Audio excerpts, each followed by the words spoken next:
நேரங்களிலும் ஆண்டவர் என்ன பண்ணிருக்கிறாரு, நம்மை சுமந்து வந்திருக்கிறாரு. தகப்பன் நம்ம எப்படி சுமப்பாங்களோ அதே போல நம்முடைய தேவன் சென்ற ஆண்டு முழுவதும் நம்மை சுமந்து வந்திருக்கிறாங்க.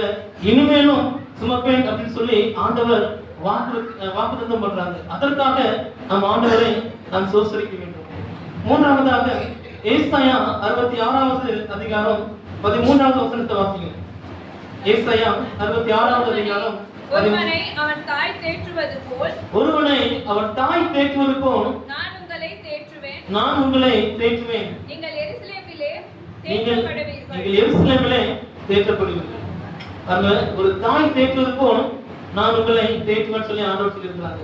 ஒரு குழந்தை அழுது அப்படின்னா அநேக நேரத்துல அதை யார் தான் அதை அமர்த்த முடியும்? தாயால தான் அதை அமர்த்த முடியும். மடியில் எடுத்து வச்சு அரவணைச்சு அல்லாத மகனை சொல்லும்போது மற்ற யாராலும் முடியாத கிடைத்த தாயினுடைய அரவணைப்பு அது செய்யும். ஒரு குழந்தைய ஒரு தாய் எப்படி தேய்க்குவாங்களோ அதே போல நம்முடைய தேவன் கடந்த ஆண்டு முழுவதும் நடப்பிருக்கிறாங்க. ஆட்சி தேய்த்து வந்திருக்கிறாங்க. கஷ்டமான வேலைகள், பாடுகள் இருந்த வேலையில நமக்கு யார் உண்டு அப்படின்னு சொல்லி அநேக நேரத்துல தனியா ஜெபம் பண்ணிருப்பீங்க. ஆலயத்துல ஜெபம் பண்ணிருப்பீங்க, இல்ல வீட்டுல ஜெபம் பண்ணிருப்பீங்க, முழங்கால ஜெபிச்சிருப்பீங்க. ஆனா ஜெபித்து முடிச்சதுக்கு அப்புறம் ஒரு சமாதானம் கிடைச்சிருக்கும். உணர்ந்திருக்கீங்களா? எப்பனாச்சும் நல்ல ஒரு கஷ்டமான சூழ்நிலையில ஜெபித்ததுக்கு அப்புறமா ஒரு சமாதானம் கிடைக்கும். அந்த தாயை போல தேற்றுகிறவர் நம்முடைய தேவன். அவரால் மாத்திரம் தான் முடியும். உலகத்தில் மனிதர்கள் யாராலையும் நம்ம தேற்ற முடியாது. அவர் நம்ம தேற்றுகிறவர் தேவனாக இருக்கிறார். தாயை போல நம்ம தேற்றுகிறவர் தேவனாக இருக்கிறாரு. அதற்காக நம்ம என்ன செய்யணும்? நம்முடைய ஆண்டவருக்கு நாம நன்றி செலுத்தணும். நான்காவதாக யாத்திரையாகமம் 19வது அதிகாரம் 4வது வசனத்தை வாசிங்க. யாத்திரையாகமம் 19வது அதிகாரம் 4வது வசனம். நான் எகிப்தியருக்கு செய்ததையும் நான் உங்களை கழுகுகளுடைய சேட்டைகளின் மேல் சுமந்து உங்களை என் அண்டையிலே சேர்த்துக் கொண்டதையும் நீங்கள் கண்டிருக்கிறீர்கள். அடுத்ததாக பார்த்தோம் அப்படின்னா நாம் ஏன் ஆண்டவருக்கு நன்றி செலுத்தணும் அப்படின்னா, நம்ம ஆண்டவர் எப்படி சுமந்து வந்திருக்கிறாரு. கழுகு தன் குஞ்சுகளை செட்டையின் மேல் சுமப்பது போல ஆண்டவர் நம்ம ஒவ்வொருவரையும் சுமந்து வந்திருக்கிறாரு. இந்த கழுகுக்கு ஒரு விசேஷ ஒரு குணம் என்னன்னு பாத்தீங்க அப்படின்னா, தன்னுடைய கூட்டை கண்மலையில் உயர்ந்த இடத்துல என்ன செய்யுமா, தன்னுடைய கூட்டை அதை கட்டும். அந்த குஞ்சுகள் கொஞ்சம் வளர்ந்து வரக்கூடிய நேரத்துல அது பார்க்கக்கூடிய அந்த காலம் வரும் பொழுது அந்த கூட்டை கலைச்சிருக்கும். உயர்ந்த இடத்துல இருக்கக்கூடிய அந்த கூட்டை கலைக்கும் போது அந்த குஞ்சுகள் என்ன செய்யும், மேல இருந்து கீழே விழும். அது மேல இருந்து கீழே வரும்போது அந்த கழுகு என்ன செய்யுமா, அந்த குஞ்சுகளுக்கு மேல அப்படியே அசை வரணும், விட்டுறாது. அது கீழே வரும்பொழுது அது குஞ்சுகளுக்கு முன்பதாக கீழே தன்னுடைய செட்டைகளை என்ன பண்ணுமா, அந்த கழுகுகள் அந்த குஞ்சுகளை ஏந்தி கொள்ளுமா. வாசிக்க ஒரு வசனத்தை உபாகமம் 32:11. உபாகமம் 32வது அதிகாரம் 11வது வசனம்.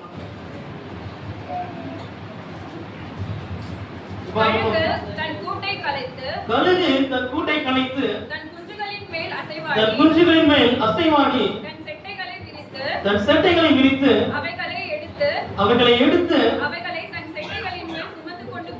செட்டைகளின் மேல் சுமந்து கொண்டு போவது போல கர்த்தர் ஒருவரே அவனை வழிநடத்தினார். அவரை வழிநடத்தினார். பாருங்க எப்படி ஒரு கழுகு தன் குஞ்சுகளை தன் கூட்டை கலைத்து அந்த குஞ்சுகள் கீழே விழும்போது அது அது மேல் அசைவாடி அதை ஏந்தி கொண்டு போகுது. எதற்காக? அது கூட்டை கலைக்கும் போது ஒருவேளை குஞ்சுகள் கஷ்டமா இருக்கலாம், மேல இருந்து கீழே விழும்போது.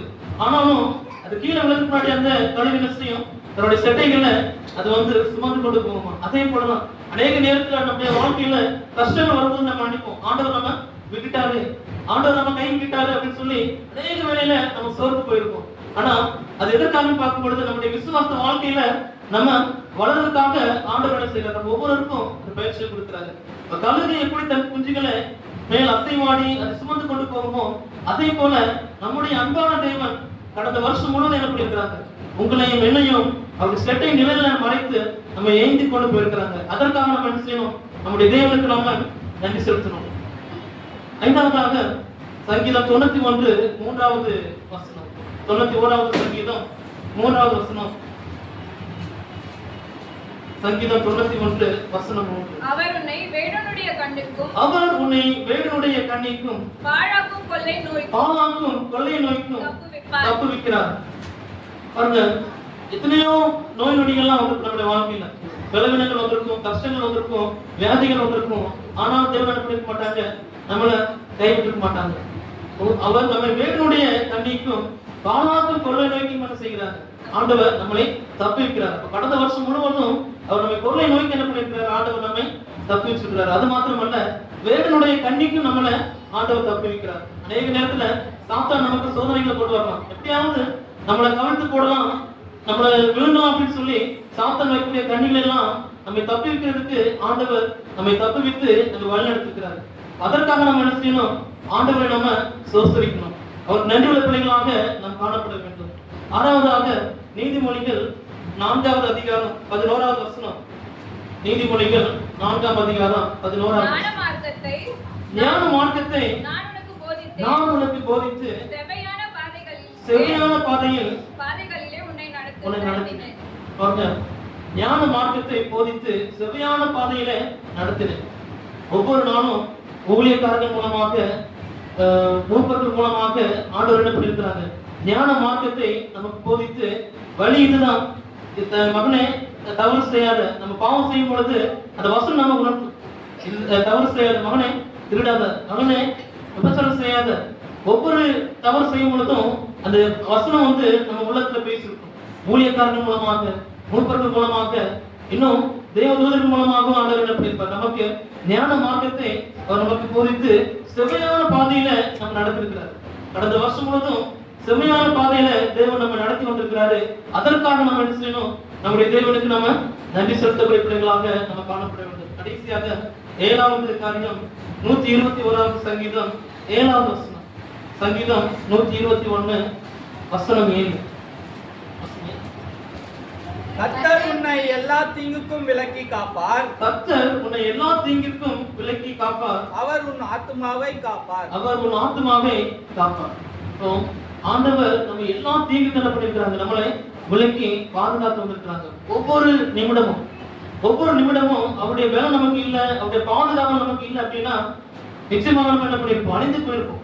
எத்தனையோ பேர் இந்த வருஷத்தின் தொடக்கத்தை பார்த்தவங்க முடிவுல இல்லை, அதை பார்க்கறதுக்கு நம்ம இல்லை. ஆனால் தேவன் நம்மை அற்புதமும் அதிசயமாக என்ன பண்ணிருக்கிறாங்க, நம்மளை பாதுகாத்து பராமரித்து நம்மளை வழிநடத்தி வந்திருக்கிறாங்க. அதற்காக நம்ம என்ன செய்யணும், நம்முடைய தேவனுக்கு நாம் நன்றி செலுத்தணும். ஏசாயா 27வது அதிகாரம் 3வது வசனத்தை வாசிங்க. ஏசாயா 27வது அதிகாரம் 3வது வசனம். கர்த்தராகிய நான் அதை காப்பாற்றி அதற்கு தண்ணீர் பாய்ச்சி ஒருவரும் அதை சேதப்படுத்தாதபடிக்கு அதை இரவும் பகலும் காத்துக்கொள்வேன். ஆண்டவர் நம்ம எப்படி வழிநடத்தி வந்திருக்கிறாங்க, நம்மளை சுத்தி வேலி அடைத்து நமக்கு நீர் பாய்ச்சி நம்மளுக்கு இரவும் பகலும் தேவன் அனுப்பி இருக்கிறாங்க, பாதுகாத்து வந்திருக்கிறாங்க. பகலிலே வெயிலானாலும் இரவிலே நிலவானாலும் நம்மளை சேதப்படுத்தாதபடிக்கு தேவன் நம்மளை ஒவ்வொரு நாளும் அனுதினமும் நம்மளை பாதுகாத்து வந்திருக்காங்க. இப்ப நம்ம என்ன செய்யணும், அதற்காக அவருடைய பாதுகாப்புக்காக அவருடைய வழிநடத்துவதற்காக நாம் தேவனுக்கு நாம் நன்றி செலுத்த வேண்டும். ஆண்டவர் எல்லா காரியமும் செஞ்சிருக்கிறாங்க, நமக்கு நீர் பாய்ச்சிருக்கிறாங்க, வெயில் அடைச்சிருக்கிறாங்க, நம்மளுக்கு இரவும் பகலும் என்ன பண்ணிருக்கிறாங்க, பாதுகாத்து இருக்கிறாங்க. ஒரு தோட்டக்காரன் அந்த திராட்சை செடி அந்த ஓமை நம்ம படிச்சிருக்கோம். ஒரு மனுஷன் என்ன பண்ணிருக்கிறார், ஒரு தோட்டத்துல ஒரு நல்ல கனிதர மரத்தை நட்டு அதுக்கு ஒரு தோட்டக்காரனை நியமிச்சு அது கனிக்கிறமான்னு பாக்குறாரு. அது கனிக்கிறமான்னு பார்க்கும்போது அந்த மரம் என்ன செய்யல, அது கனி கொடுக்கவே இல்லை. ஒவ்வொரு வருஷம் பாக்குறாரு.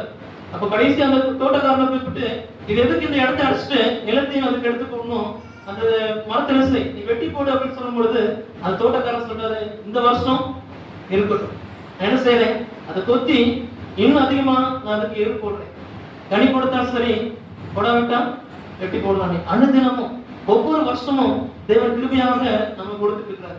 எப்பல இந்த வருஷமாவது என்கிட்ட வந்துடுவாங்க, என்னுடைய மகள் இந்த வருஷமாவது என்கிட்ட வருவான்னு சொல்லி ஆண்டவர் ஒவ்வொரு வருஷமும் நம்ம கிருபையாக கொடுத்துட்டு இருக்கிறார். அவர் நல்லவர், கர்த்தர் நல்லவர், அவர் கிருபை என்று உள்ளது, அவர் கிருபையாக இருக்கிறார். ஆனா நாம நன்றியுள்ள பிள்ளைகளாக இருக்குமா, நம்முடைய வாழ்க்கையில் அந்த கனி காணப்படுதா, அவருக்கு கனி கொடுக்கிற ஒரு பிள்ளைகளாக நம்ம காணப்படுகிறோமா? நம்ம ஒவ்வொருவரும் இந்த தருணத்துல, இந்த புதிய வருஷத்துல அடி எடுத்து வச்சிருக்கிற இந்த நேரத்துல நம்ம ஒவ்வொருவரும் சிந்திச்சு பார்ப்போம்.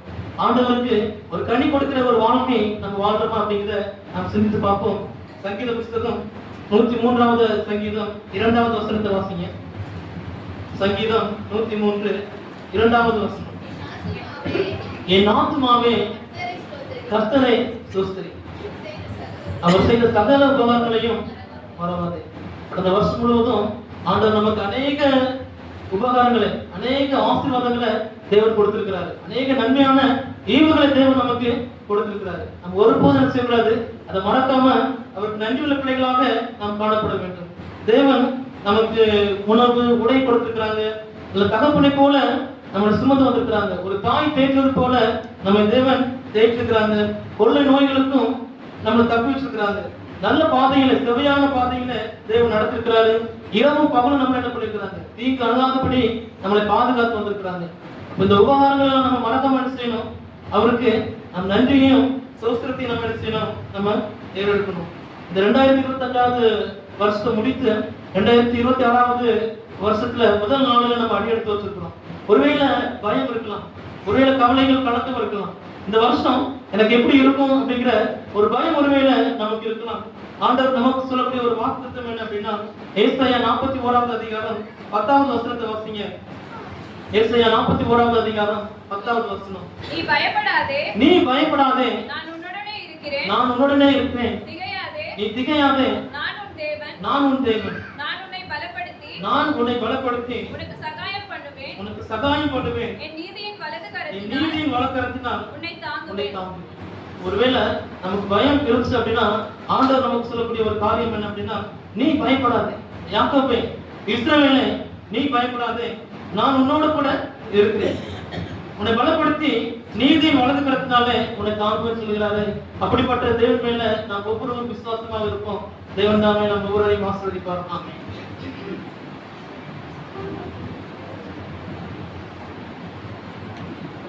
அருமையான இந்த வார்த்தை கேட்டோம்.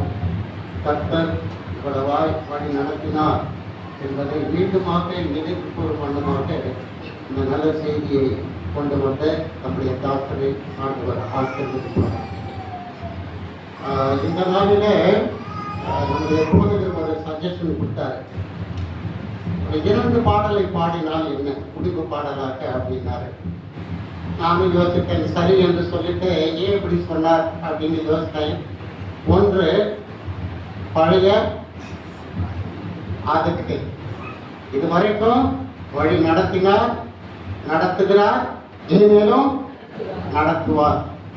இன்னொன்று, எதிர் வருகிற விடிந்தது என்ன, நமக்கு புதிய வருட ஆராதனை. அதில் சோர்ந்து போக வேண்டாம், அதில் எப்படி இருப்போம், சந்தோஷத்தோடு இருப்போம் அப்படின்ற 2 கருத்துக்களை உள்ளடக்கித்தான் 2 பாடல்களை பாடலாம் என்று அவர் அறிவுறுத்தி இருக்கிறார் என்பதாக நான் புரிந்து கொண்டேன். நாம கரெக்ட் பாஸ்டர்? சரி, நாம் எல்லாருமாக ஒரு பாட்டை உட்கார்ந்துட்டே பாடுவோம், இன்னொரு பாட்டை எந்திரிச்சு என்ன செய்வோம், நாம பாடுவோம். இந்த பாட்டு புத்தகத்தில் 2வது அத்தியாயம் பாடல் எண் 110. சாரி, 100வது பாடல். வழி நடத்தும் வல்ல தேவன், வழி நடத்தினார், நடத்துகிறார், இனிமேலும் நடத்துவார் என்பதற்காக இந்த பாடலை நாம் அமர்ந்திருந்து பாடலாம். 2வது பாடலை எழுதி நின்று பாட கடவுள்.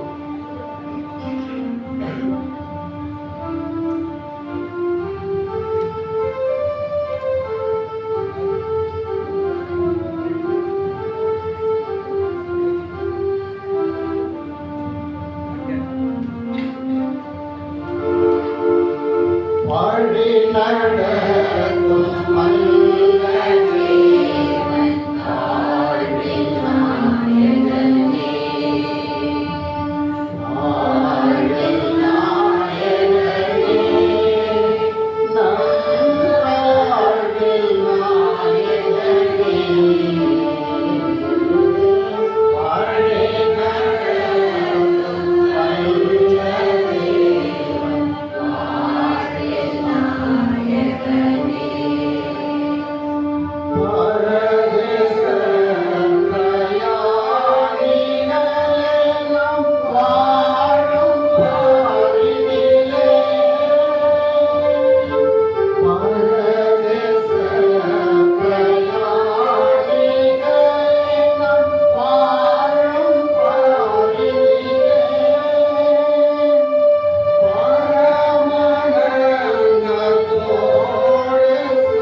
பாடல் எண்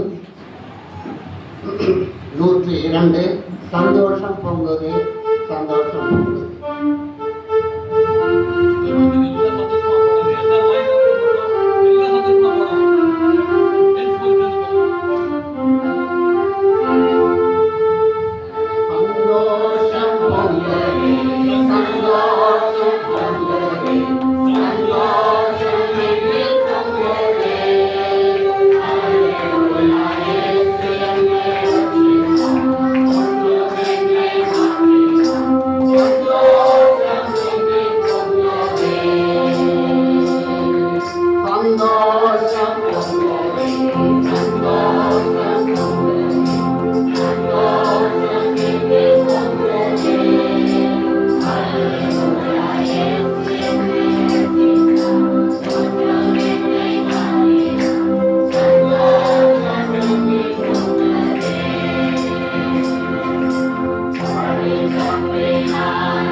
எவரும் நின்றவனமாக தலைகளை தாழ்த்தி ஜெபிப்போம்.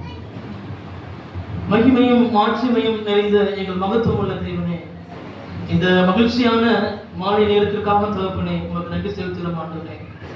கடந்த வருஷம் முழுவதும் எங்களை கண்மணி போல பாதுகாத்து பராமரித்து வழிநடத்தி தகப்பனே, எத்தனையோ ஆபத்துகளுக்கு மோசங்களுக்கும் தீங்குக்கும் எங்களை காத்து வந்த உடைய கிருபைக்காக உடைய இரக்கங்களுக்காக இந்த நேரத்திலே நாங்கள் நன்றி செலுத்துகிறோம் அப்பா.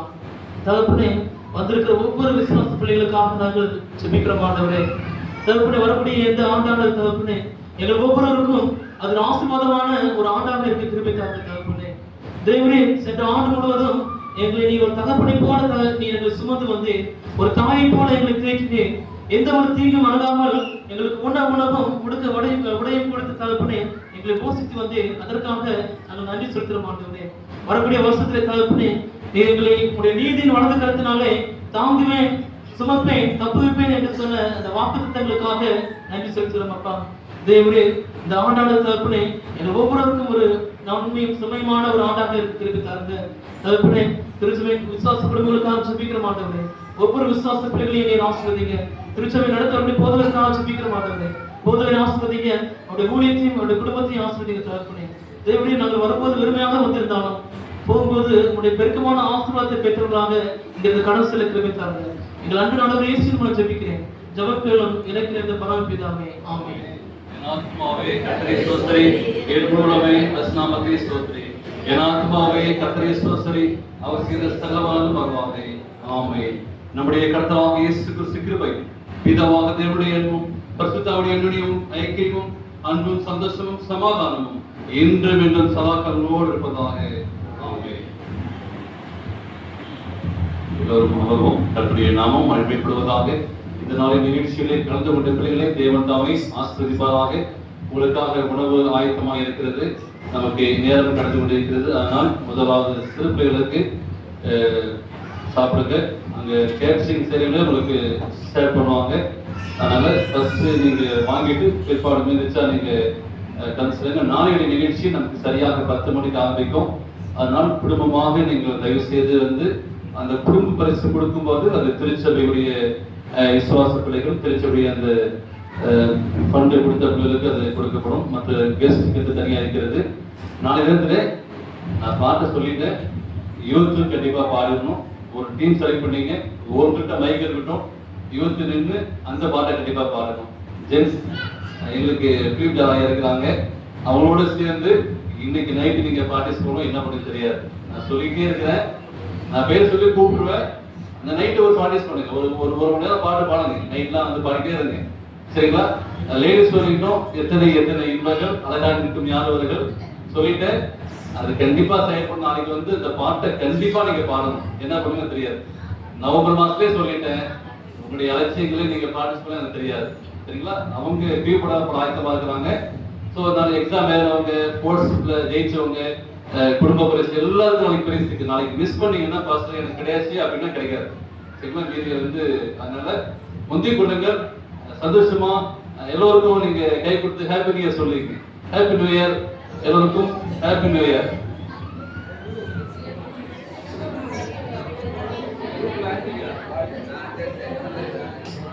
நேரங்களிலும் ஆண்டவர் என்ன பண்ணிருக்கிறாரு, நம்ம சுமந்து வந்திருக்கிறாரு. தகப்பன் நம்ம எப்படி சுமப்பாங்களோ அதே போல நம்முடைய தேவன் சென்ற ஆண்டு முழுவதும் நம்மை சுமந்து வந்திருக்கிறாங்க.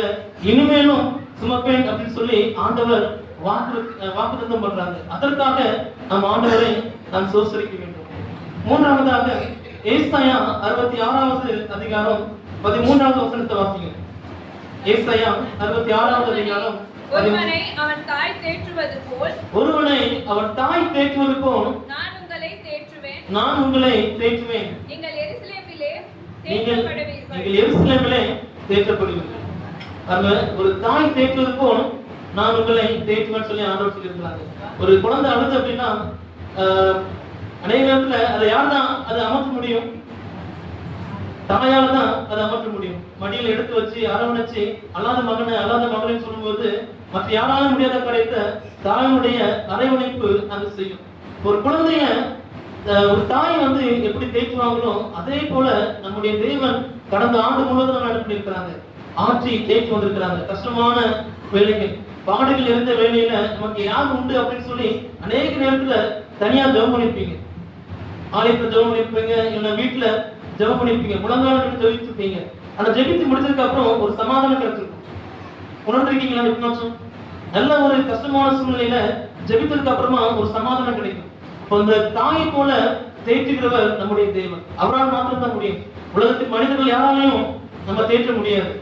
அவர் நம்மை தேற்றுகிறவர் தேவனாக இருக்கிறார். தாயை போல நம்மை தேற்றுகிறவர் தேவனாக இருக்கிறாரு. அதற்காக நம்ம என்ன செய்யணும்? நம்முடைய ஆண்டவருக்கு நாம நன்றி செலுத்தணும். நான்காவதாக யாத்திரையாகமம் 19வது அதிகாரம் 4வது வசனத்தை வாசிக்கிறேன். யாத்திரையாகமம் 19வது அதிகாரம் 4வது வசனம். நான் எகிப்தியருக்கு செய்ததையும் நான் எகிப்தியருக்கு செய்ததையும் நான் உங்களை கழுகுகளுடைய சேட்டைகளின் மேல் சுமந்து நான் உங்களை கழுகுகளுடைய செட்டையின் மேல் சுமந்து உங்களை என் அண்டையிலே சேர்த்துக் கொண்டதையும் என் அண்டையை சேர்த்துக் கொண்டதையும் நீங்கள் கண்டிருக்கிறீர்கள். நீங்கள் கண்டிருக்கிறீர்கள். அடுத்ததாக பார்த்தோம் அப்படின்னா, நாம் ஏன் ஆண்டவருக்கு நன்றி செலுத்தணும் அப்படின்னா, நம்ம ஆண்டவர் எப்படி சுமந்து வந்திருக்கிறாரு? கழுகு தன் குஞ்சுகளை செட்டையின் மேல் சுமப்பது போல ஆண்டவர் நம்ம ஒவ்வொருவரையும் சுமந்து வந்திருக்கிறாரு. இந்த கழுகுக்கு ஒரு விசேஷ ஒரு குணம் உண்டு. என்னன்னு பாத்தீங்க அப்படின்னா, தன்னுடைய கூட்டை வந்து கண்மலையில் உயர்ந்த இடத்துல என்ன செய்யுமா? தன்னுடைய கூட்டை வந்து அது கட்டும். அந்த குஞ்சுகள் கொஞ்சம் வளர்ந்து வரக்கூடிய நேரத்துல அது பார்க்கக்கூடிய அந்த காலம் வரும் பொழுது அந்த கூட்டை கலைச்சிருக்கும். உயர்ந்த இடத்துல இருக்கக்கூடிய அந்த கூட்டை கலைக்கும் போது அந்த குஞ்சுகள் என்ன செய்யும்? மேல இருந்து கீழே விடும். அது மேல இருந்து கீழே வரும்போது அந்த கழுகு என்ன செய்யுமா? அந்த குஞ்சுகளுக்கு மேல அப்படியே அசை வரணும், விட்டுறாது. அது கீழே வரும்பொழுது அது குஞ்சுகளுக்கு முன்பதாக கீழே வந்து தன்னுடைய செட்டைகளை என்ன பண்ணுமா? அந்த கழுகுகள் அந்த குஞ்சுகளை ஏந்தி கொள்ளுமா. வாசிக்கிற வசனத்தை உபாகமம் 32:11. உபாகமம் 32வது அதிகாரம் 11வது வசனம். கழுகு தன் கூட்டை கலைத்து கழுகு தன் கூட்டை கலைத்து தன் குஞ்சுகளின் மேல் தன் குஞ்சுகளின் மேல் அசைவாடி தன் செட்டைகளை விரித்து தன் செட்டைகளை விரித்து அவைகளை எடுத்து அவைகளை தன் செட்டைகளின் மேல் சுமந்து கொண்டு போகிறது. தன் செட்டைகளின் மேல் சுமந்து கொண்டு போது போல கர்த்தர் ஒருவரே அவனை வழிநடத்தினார். போதுமா? அவரை வழிநடத்தினார். பாருங்க எப்படி ஒரு கழுகு தன் குஞ்சுகளை தன் கூட்டை கலைத்து அந்த குஞ்சுகள் கீழே விழும்போது அது வந்து அது மேல் அசைவாடி அதை ஏந்தி கொண்டு போகுது. எதற்காக? அது கூட்டை கலைக்கும் போது ஒருவேளை குஞ்சுகள் கஷ்டமா இருக்கலாம், மேல இருந்து கீழே விழும்போது.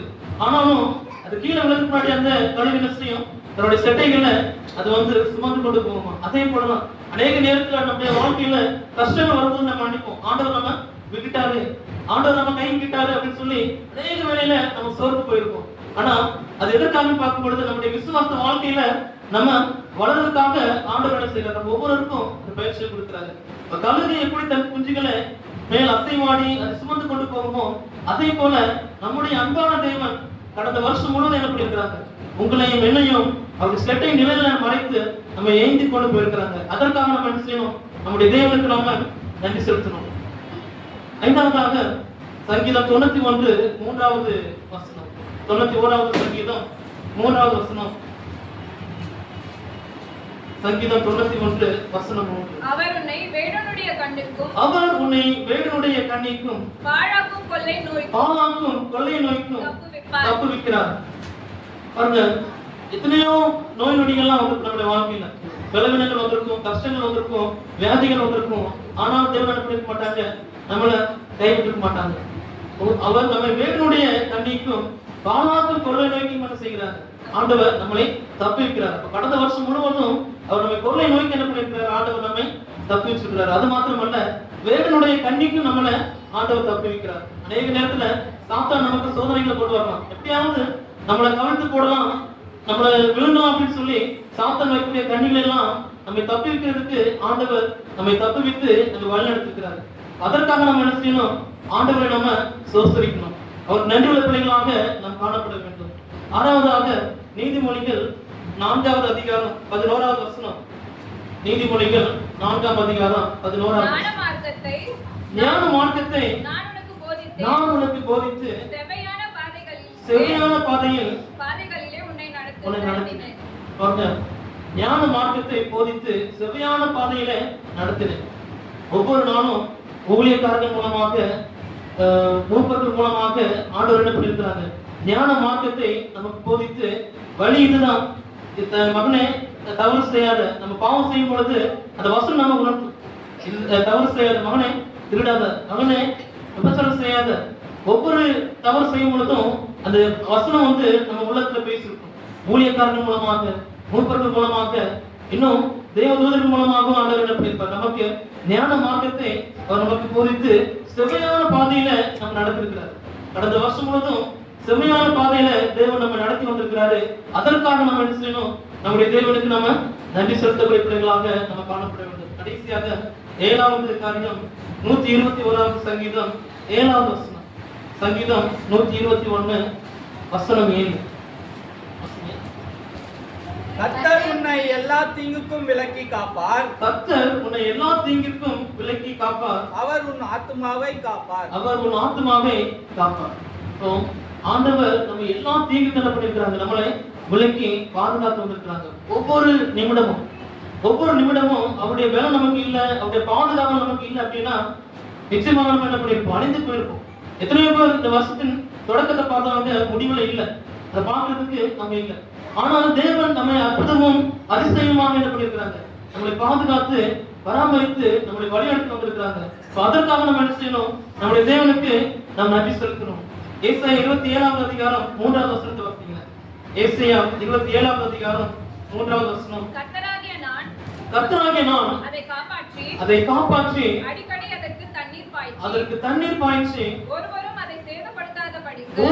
அதை சேதப்படுத்தாதபடிக்கு அதை இரவும் பகலும் காத்துக்கொள்வேன்.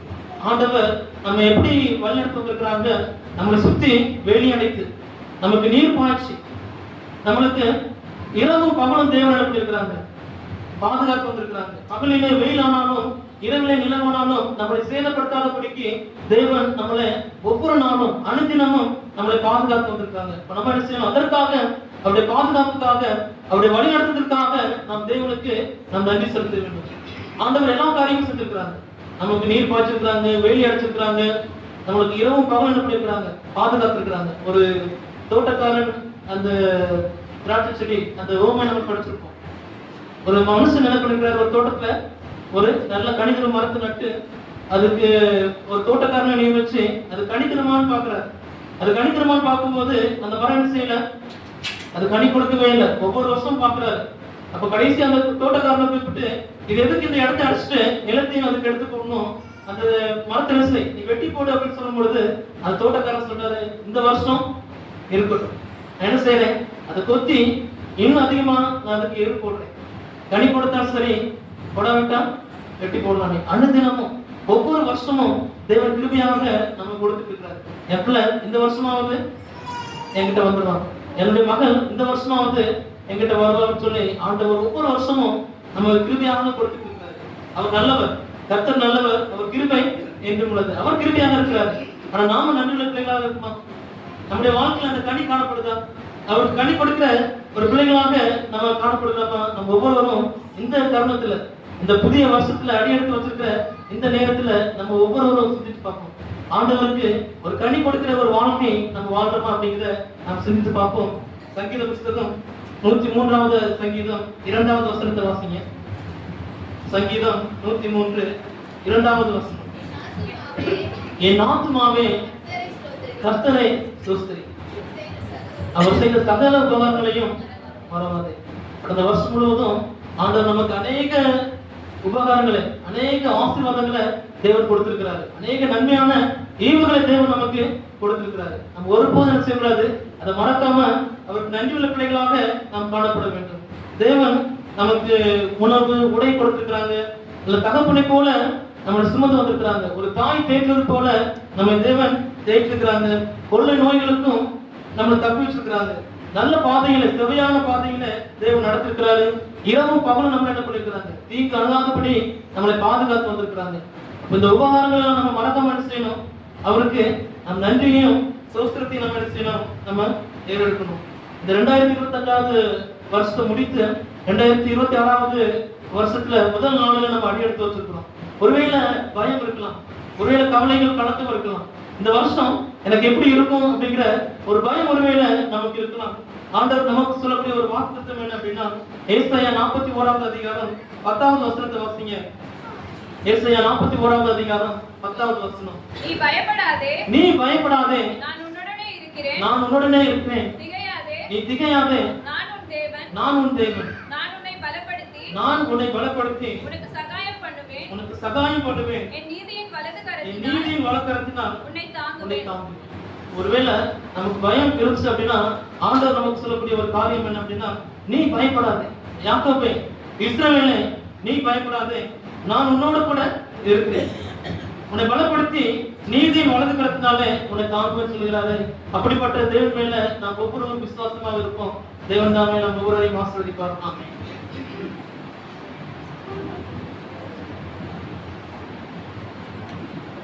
அருமையான ஒரு வார்த்தை கேட்டோம். கர்த்தர் இவ்வளவாய் வழி நடத்தினார் என்பதை மீண்டுமாக நினைவு கூறும் வண்ணமாக இந்த நல்ல செய்தியை கொண்டு வந்த நம்முடைய தாக்கரை ஆண்டவர் ஆசீர்வதிப்பார். இந்த நாளில் நம்முடைய போதகர் ஒரு சஜஷன் கொடுத்தாரு. ஒரு 2 பாடலை பாடினால் என்ன முடிவு பாடலாக அப்படின்னாரு.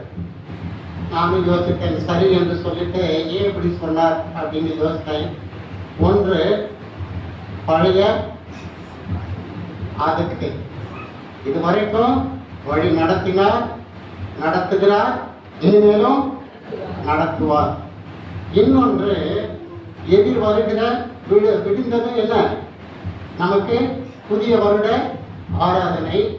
அதில் சோர்ந்து போக வேண்டாம், அதில் எப்படி இருப்போம், சந்தோஷத்தோடு இருப்போம் அப்படின்ற 2 கருத்துக்களை உள்ளடக்கித்தான் 2 பாடல்களை பாடலாம் என்று அவர் அறிவுறுத்தி இருக்கிறார் என்பதாக நான் புரிந்து கொண்டேன். நாம கரெக்ட் பாஸ்டர்? சரி, நாம் எல்லாருமாக ஒரு பாட்டை உட்கார்ந்துட்டே பாடுவோம், இன்னொரு பாட்டை எந்திரிச்சு என்ன செய்வோம், நாம பாடுவோம். இந்த பாட்டு புத்தகத்தில் 2வது அத்தியாயம் பாடல் எண் 110. சாரி 100வது பாடல். வழி நடத்தும் வல்ல தேவன், வழி நடத்தினார், நடத்துகிறார், இனிமேலும் நடத்துவார் என்பதற்காக இந்த பாடலை நாம் அமர்ந்திருந்து பாடலாம். 2வது பாடலை எழுதி நின்று பாட கடவுள்.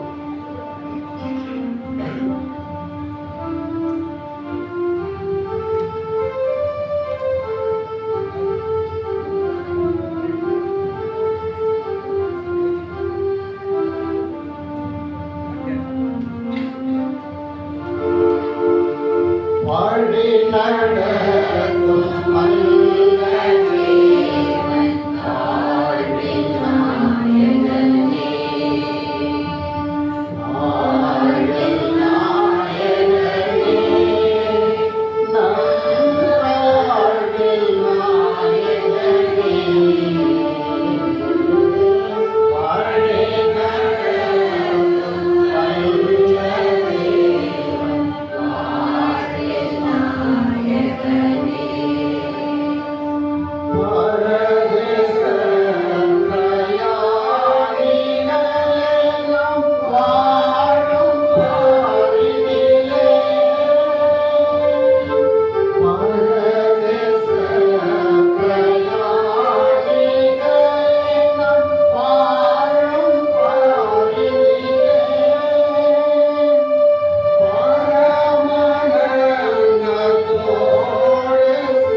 நிற்போம். இரண்டாவது பாடலாக பாடல் எண் 102 சந்தோஷம் பொங்குது சந்தோஷம் பொங்குது.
யாரும் நின்ற வண்ணமாக தலைகளை தாழ்த்தி ஜெபிப்போம்.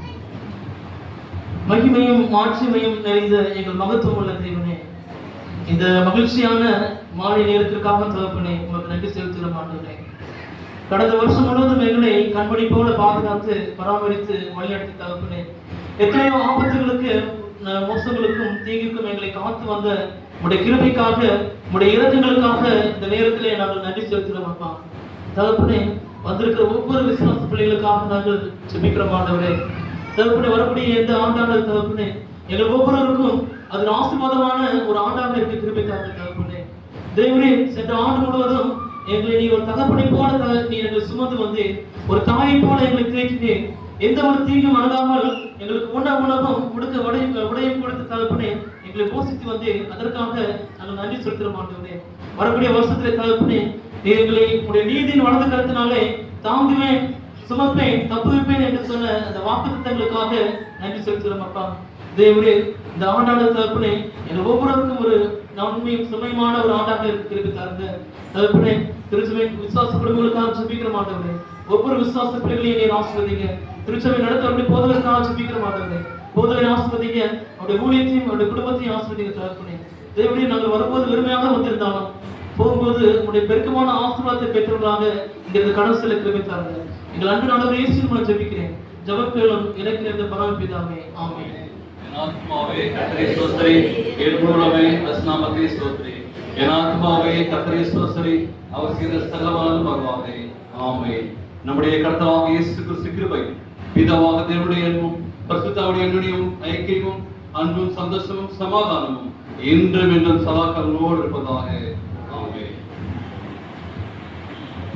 எல்லோரும் அமர்வோம். கர்த்தருடைய நாமம் மகிமைப்படுவதாக. இந்த நாளின் நிகழ்ச்சியிலே கலந்து கொண்ட பிள்ளைகளை தேவன் தாமே ஆசீர்வதிப்பாராக. உங்களுக்காக உணவு ஆயத்தமாக இருக்கிறது. நமக்கு நேரம் கடந்து கொண்டிருக்கிறது. அதனால் முதலாவது சிறு பிள்ளைகளுக்கு சாப்பிடுங்க. அங்கே கேட்ரிங் சேவையில உங்களுக்கு ஷேர் பண்ணுவாங்க. அதனால ஃபர்ஸ்ட் நீங்க வாங்கிட்டு பிற்பாடு மீந்துச்சா நீங்க கன்சிடர். நாளைய நிகழ்ச்சி நமக்கு சரியாக 10 மணிக்கு ஆரம்பிக்கும். அதனால் குடும்பமாக நீங்கள் தயவு செய்து வந்து அந்த குடும்ப பரிசு கொடுக்கும்போது அது திருச்சபையுடைய விசுவாச பிள்ளைகள் திருச்சபையுடைய அந்த ஃபண்டு கொடுத்த பிள்ளைகளுக்கு அது கொடுக்கப்படும். மற்ற கெஸ்ட்டுக்கு தனியாக இருக்கிறது. நாளை தினத்துல நான் பாட்டை சொல்லிட்டேன். யூத்து கண்டிப்பா பாடிடணும். ஒரு டீம் செலக்ட் பண்ணீங்க, ஒவ்வொருக்கிட்ட மைக் இருக்கட்டும். யூத்து நின்று அந்த பாட்டை கண்டிப்பா பாடணும். ஜென்ஸ் எங்களுக்கு ஃபிலிம் ஜாராக இருக்கிறாங்க. அவங்களோட சேர்ந்து இன்னைக்கு நைட்டு நீங்க பார்ட்டிஸ் போகணும். என்ன பண்ண தெரியாது, நான் சொல்லிக்கிட்டே இருக்கிறேன்.